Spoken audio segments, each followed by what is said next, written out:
Le seul truc que je pourrais reprocher à ce tournoi, c'est qu'il arrive peut-être un peu tôt. C'est-à-dire Donc ça n'a rien à voir, je trouve, avec les phases finales qu'on a l'habitude de voir. ça, clairement, c'est la blague de tous les fans, mais clairement, je pense que LeBron, il a ça en tête, hein. Bienvenue à tous sur le podcast Parlons Sport. On se retrouve aujourd'hui avec Sylvain et Mathis pour parler de l'actualité basket. Donc cette année en NBA, il y a la nouveauté du In-Season Tournament et cette semaine, on va avoir donc les phases finales avec les derniers matchs qui se joueront même à Las Vegas. Donc on va essayer de débriefer cette In-Season Tournament et de regarder comment va se passer cette fin de championnat avec les 8 équipes restantes. Déjà, qu'est-ce que vous avez retenu de la première partie du tournoi, les gars? Ouais, pour faire un petit bilan. Alors bon, c'est la magie de l'enregistrement, mais on enregistre lundi, donc ça démarre ce soir. Les premiers matchs, je crois que c'est les matchs de la conférence Ouest, ou alors ils font un match de l'Est, un match de Ouest, je ne me rappelle plus. Je sais qu'il y a Lakers Phoenix ce soir, et je sais plus quel est l'autre match, c'est peut-être le Pacers Boston. On en avait parlé déjà il y a 3 semaines avec Baptiste, de cette nouvelle invention de la NBA. Moi, perso, j'en retire un bilan super positif. Et alors que les phases finales n'ont même pas démarré. Alors, on avait blagué, comme tout le monde, je pense, sur les parquets, forcément, parce que enfin, pour beaucoup de gens, on consomme la NBA sur écran, et il y avait des matchs où c'était un peu difficile à suivre, ne serait-ce que visuellement, quoi, sur les parquets, mais pour le reste, franchement, super intéressant. Alors, c'est quand même compliqué parce que ça se mélange dans la saison régulière, donc de toute façon, la NBA, c'est un travail à plein temps, hein, de suivre la NBA. Donc c'est venu se mêler à ça, mais par contre, ça fait qu'aujourd'hui, bah, on a un petit tournoi là qui fait kiffer. Moi, perso, cette semaine, je vais être plus attentif que d'habitude au match, forcément. Il y a ce tableau que tu viens de partager.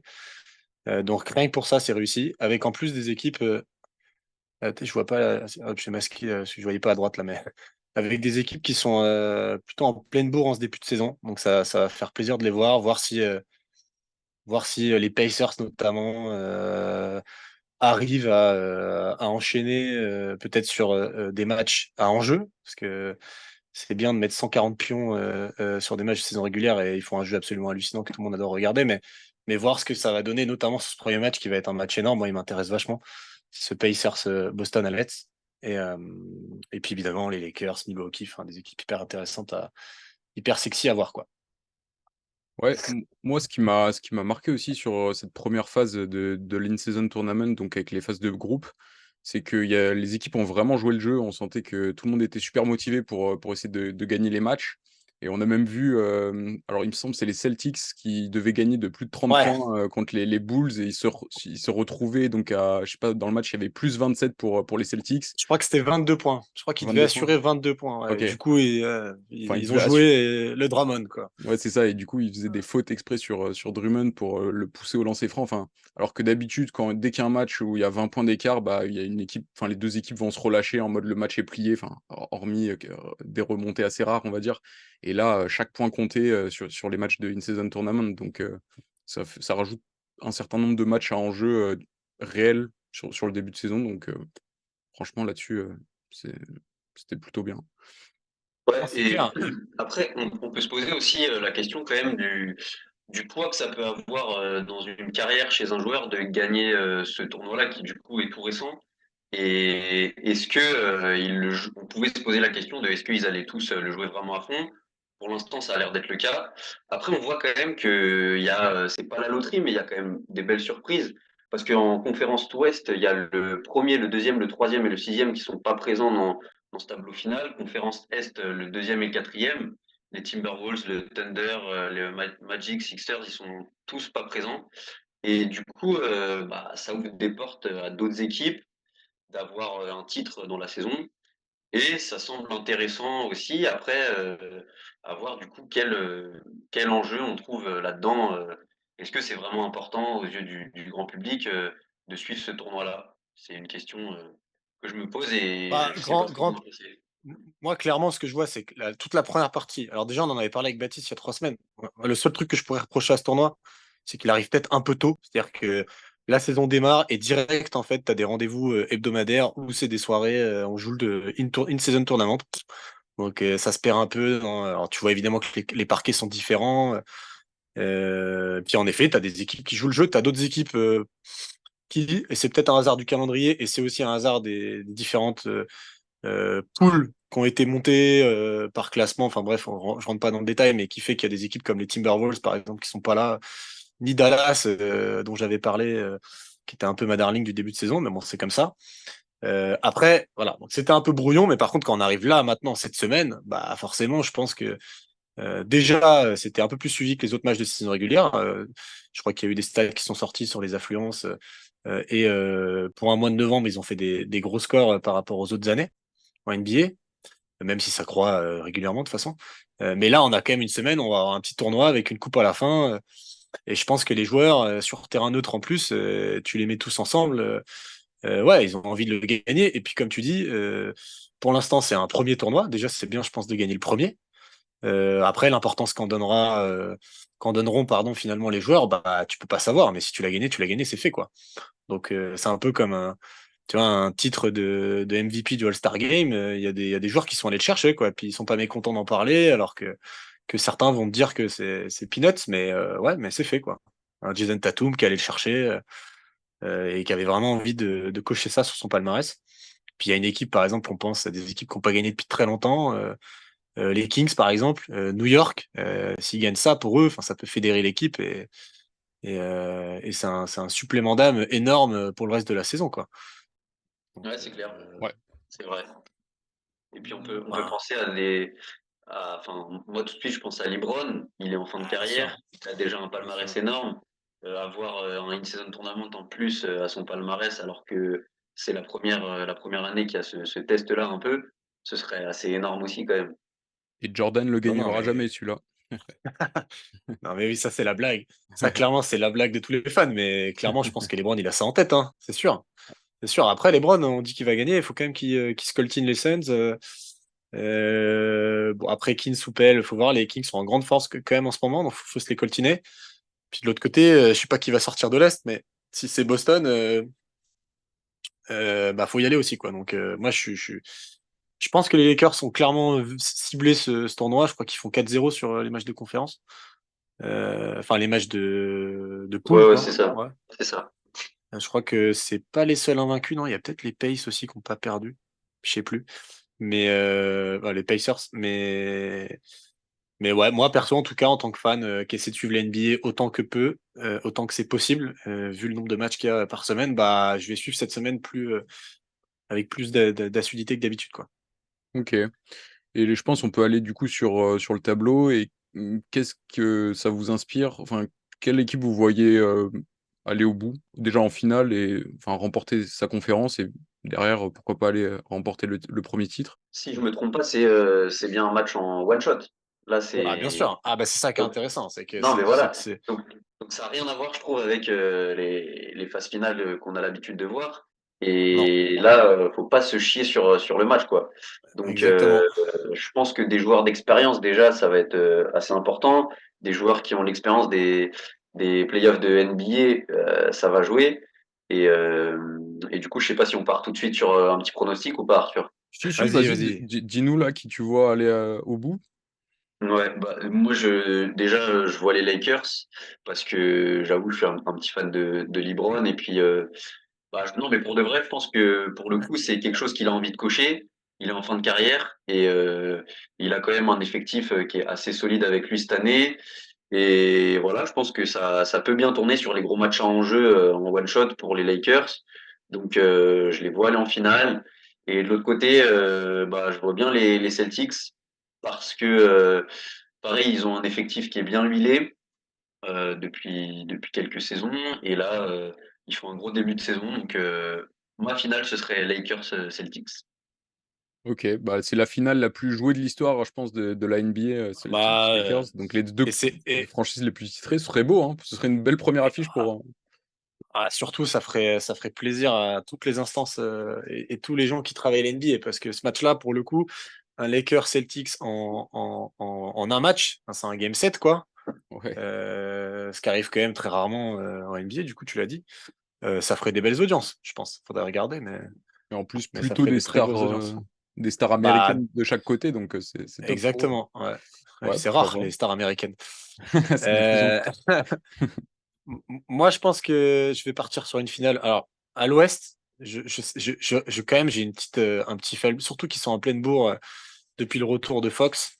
Ah, Et que en plus, Fox a tendance à quand même être assez fort sur des matchs un peu clutch, même si l'année dernière en playoff, malheureusement, ça a pas tourné en sa faveur. Franchement, ça s'est joué à rien. Moi, je vais partir sur les Kings à l'Ouest, même si c'est les Lakers, je serais pas triste. Avec une petite finale Lakers-Kings au couteau. Alors, ça m'embête parce que LeBron perd, mais bon, c'est comme ça, hein, il peut pas tout gagner, hein. Et à l'Ouest, moi, j'aimerais bien que les Bucks aillent en finale. Bon, ça va pas être simple, mais typiquement, c'est le genre de tournoi dont ils ont besoin. Enfin, je pense que c'est une équipe là, en ce début de saison, qui a un bilan qui est pas mal en vrai. D'ailleurs, quand on regarde le bilan, tout le monde est un peu étonnant parce que le jeu qu'ils proposent est vraiment pas foufou.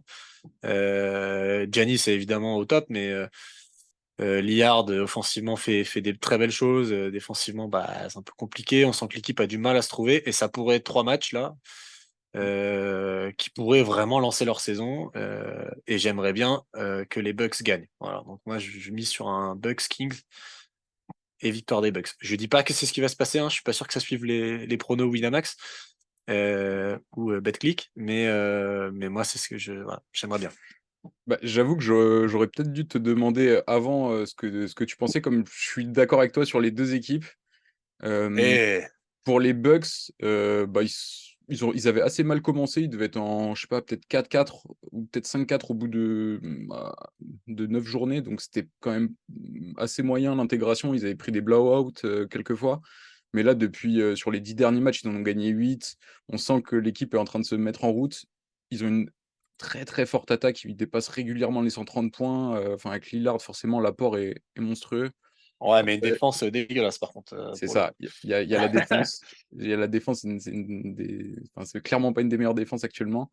Mais je pense que le premier tour face aux Knicks, c'est assez prenable. Ouais. Ils ont l'expérience, enfin, quand même, je les vois bien l'emporter. Derrière, ce sera un très gros match contre les Celtics, peut-être. Et je crois qu'ils se sont joués il y a pas longtemps et c'était très serré, donc ça va être vraiment intéressant à voir. Bah, Euh, clairement, c'est ceux qu'on les. Enfin, quand je dis Kings et Bucks, c'est aussi que sur le papier, entre guillemets, ils ont les deux. Du coup, c'est des quarts de finale, ouais, quarter final, les plus accessibles. Parce que franchement, les deux autres, ça va se tabasser quand même entre Suns, Lakers et Pacers, Celtics. ouais, c'est vrai. Il y a plus d'incertitudes. Et pourtant, pour les Kings, c'est pas si évident parce que j'ai regardé, ils ont perdu 2 fois contre les Pelicans il y a 2 semaines. Donc, c'était à la New Orleans. Et là, cette fois, ils seront à domicile. Les Kings, ils auront l'avantage du terrain. Donc, ça pourrait changer la donne. Je les vois quand même un petit Ouais. peu plus complets, mais il y a l'avantage psychologique du côté des Pelicans. Après, les Kings, ils ont battu les Nuggets, ils ont battu les Timberwolves, ils ont battu les Lakers, ils ont battu le Thunder, ils ont battu la plupart des grosses équipes de l'Ouest. Les Warriors aussi. Les Et Warriors aussi. Je sais pas si c'est une grosse équipe de l'Ouest encore, mais bah, quand même, non, mais quand même.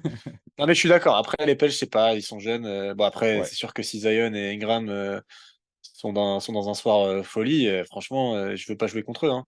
ouais, c'est Non, mais ça. en Mais fait, c'est ça qui fait toute la diff, c'est que si il y a un mec en feu sur un ouais, soir, mais là, c'est pas un match mais qui se joue en 7 matchs. ouais. Et, Donc ça peut vraiment créer des grosses surprises, je pense. et c'est ça qui est trop bien. Franchement, ça me fait penser à. Alors, il y a le rugby, on pourrait citer le rugby, les phases finales, mais on pourrait aussi citer le handball, qui se finit toujours en Europe par un Final Four, où depuis 10 ans, le PSG se qualifie en Final Four et finit par se faire taper en demi par des clubs allemands ou des pays nordiques. Bah, ils ont créé ça un peu en NBA là, qui a moins d'enjeux que le titre évidemment, mais franchement c'est cool parce que ça donne toujours lieu à des surprises. Et, euh, et moi franchement je suis hypé. Ouais, ouais, c'est Pareil. clair. Et j'espère pour les Bucks, après juste pour revenir sur tes propos, même là en ce moment ils gagnent, mais pour regarder pas mal de matchs, des Bucks en particulier parce que j'aime bien, c'est quand même pas folichon, hein. Ça joue, c'est des bouchées. Il y a Lillard qui est un peu léché, mais défensivement, il est quand même un peu. Bah, c'est Lillard, quoi. Il a du mal à se mettre dans le rythme. Middleton, il est transparent, ça fait un peu de la peine. C'est compliqué. Mais bon, je me dis que c'est un tournoi qui peut les faire cliquer, ou alors ils explosent, mais je vais miser sur sa clique. Ouais, ouais, non, je suis plutôt d'accord. On va voir ça. Ouais, il y a aussi un premier tour. LeBron James, Kevin Durant, ça c'est quand Ah même une belle ouais, affiche. ah, Et quand magnifique. sur un match, on disait ouais, c'est- il peut y avoir un pyromane qui prend feu, et du côté des Suns, il y a du monde quoi capable de mettre des Ah gros bah points grave. sur un match. Bon, Booker, on sait qu'il a déjà atteint les 70. Durant, il est capable d'en mettre un sacré nombre aussi. Bill aussi. Enfin bon, ça va être une belle Grave, affiche. grave. Après, je sais pas, j'ai confiance en les Lakers quand même sur ce match. Ils sont vraiment plus forts à l'intérieur. Je sais pas, je me tromperai peut-être demain matin parce qu'en plus on enregistre à quelques heures de ce match-là pour le coup. Mais je sais pas, j'ai confiance en les Lakers là-dessus. Puis encore une fois, eux, c'est peut-être l'équipe qui a pris ce tournoi le plus au sérieux, j'ai l'impression, Ouais. de Ouais, tous ouais, ils ceux sont qui en sont mission. là. Ouais. Ouais. Et pas que les Browns, hein, je pense que même Davis, les coachs et tout. Ils ont envie de mettre une petite d'aller gagner à Vegas. Ouais, ouais, non, c'est clair. Bah, c'est Bah, sûr qu'en tout cas, pour l'équipe qui gagne ce tournoi, ça fait de toute façon une belle saison. Donc c'est un tournoi qui est allé chercher et Ah, en tout en tout cas, un bon cas, début, ouais, il c'est y aura sûr. de l'envie de toutes parts, ça c'est sûr. C'est clair. Puis je sais pas comment est fait la répartition des salaires, mais alors entre les joueurs, j'ai vu que c'était équitable, ce qui est quand même assez fou, quoi. On en avait parlé avec Baptiste, mais ça veut dire que, enfin, t'imagines, tu te mets à leur place. Les Browns gagnent autant sur le tournoi que le mec qui est 13e sur le banc, tu vois, donc c'est fou. ouais, il va y avoir Et des je me demande, les mais je crois que remplaçants pour le, vont être surmotivés, quoi. Les remplaçants, ils vont être ah bah c'est surmotivés. ça. Et si LeBron, qui est quand même pas, qui est pas un leader qui est né hier soir, quoi. Il doit se dire, si je veux gagner toute l'équipe, c'est maintenant. Et je crois que même sur le banc, alors ça, c'est là où j'ai pas l'info. J'ai pas travaillé, mais je sais pas si la répartition. J'aimerais bien savoir le montant. Je crois que c'est aussi un montant équitable, mais tout le staff. Et en NBA, il y a un staff. Ah Quand ouais. tu les vois sur le côté, ils sont 20, quoi. Il y a une équipe de staff en plus d'une équipe de joueurs. Et ben, je crois que c'est pareil. C'est réparti équitablement. Donc, tu peux vraiment faire que tout le monde sort Ah dans ouais, la ça ce soirée. serait énorme. Même le kiné, Ouais, il mais gagne c'est autant que le coach, t'es en train de me dire. bah, je crois, mais pas autant que le joueur. Par contre. C'est-à-dire que Ouais. je sais pas combien il gagne, mais pour moi, il y a une prime équitable pour le staff, tu vois. Mais je sais pas de combien elle est. Je sais que pour les joueurs, c'est 500 000 balles pour ceux qui gagnent. Ouais, c'est Et quand je même crois pas que mal, hein. c'est ouais, je crois que c'est 100 000 balles pour les finalistes, 100 000 dollars et 500 000 dollars. Ah ouais. Je crois. Pour le staff, je sais pas, mais je crois savoir que c'est réparti équitablement. Hmm. Donc, ouais, Ça rajoute de la motivation, c'est clair, pour ceux qui tirent le vent souvent. Pour le staff clairement. en général, ouais. Ouais, clairement. Bah, Non, rendez-vous ce bah, soir, hein, les gars. ouais, ouais, ça va Ouais, être c'est ça. intéressant de regarder ça ce soir et demain déjà pour les quarts de finale, et puis en fin de semaine à Vegas pour les demi-finales et la grande finale. Donc je pense qu'on va en rester là pour ce débrief sur le In-Season Tournament qui nous allège bien, et on va essayer de suivre ça jusqu'au bout. Bah, merci les gars. Pour, Ouais, ciao, merci. ouais, Nice. ciao. Ciao.